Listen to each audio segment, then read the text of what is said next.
ஒரு பருந்து ஒரு புறாக்கூட்டத்தை நீண்ட நாட்களாக கண்காணித்து வந்தது. அதனுடைய நோக்கம் ஒரு இரை. எவ்வளவு தந்திரமாக பருந்து வந்தாலும் புறாக்கள் பருந்து வருவதை உணர்ந்து பறந்து விடுகின்றன. இருட்டில் கூட முயன்றது, ஆனால் வெளிச்சம் இல்லாவிட்டாலும் புறாக்கள் பறந்து விடுகின்றன. புறாக்கள் நிழலை அல்ல, அந்த ஆபத்தை உணர்ந்தன. பருந்து ஒரு யோசனை செய்து, நீங்கள் ஏன் என்னை உங்கள் ராஜாவாக ஏற்றுக்கொள்ளக்கூடாது? நான் உங்களை பாதுகாப்பேன் என்று புறாக்களிடம் சொன்னது. புறாக்களே, நீங்கள் ஏன் என்னை உங்கள் ராஜாவாக தெரிந்து கொள்ளக்கூடாது? பேதையாகிய சில புறாக்கள் சரி என்று ஒப்பந்தம் செய்தன. ஆனால் அதற்கு ஒரு விலை இருந்தது. அந்த விலை என்னவென்றால், ஒவ்வொரு நாளும் ஒரு புறாவை இரையாக கொடுக்க வேண்டும். இந்த கதையில் வருவதைப் போலதான் சாத்தானும் தந்திரமாய் செயல்படுவான். எபேசியர் 6:11 மசாசின் தந்திரங்களோடு எதிர்த்து நில்லுங்கள் என்று வேதம் சொல்கிறது. ஆதியாகமம் 3:1 முதல் சர்ப்பம் தந்திரமுள்ளதாயிருந்து ஏவாளை வஞ்சித்தது. ஆதியாகமம் 27ஆம் அதிகாரத்தில் நாம் வாசிக்கிறோம், யாக்கோபு தந்திரமாய் ஏசா மற்றும் ஈசாக்கை வஞ்சித்தான் என்று. யோசுவா 9ஆம் அதிகாரத்தில் கிபியோனியர் யோசுவாவை ஏமாற்றினார்கள் என்று வாசிக்கிறோம்.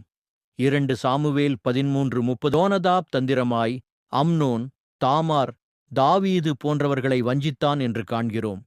2 பேதுரு 21 கள்ள போதகர்கள் தந்திரமாய் உபதேசம் செய்து சபைகளை வஞ்சிக்கிறார்கள்.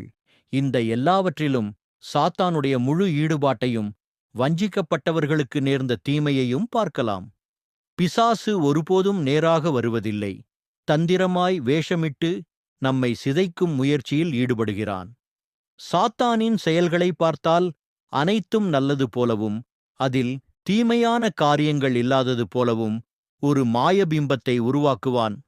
உங்களையும் யார் மூலம், எப்போது, எப்படி வஞ்சிக்கப் பார்க்கிறான் என்பதை நீங்கள் யோசிக்க முடியாது.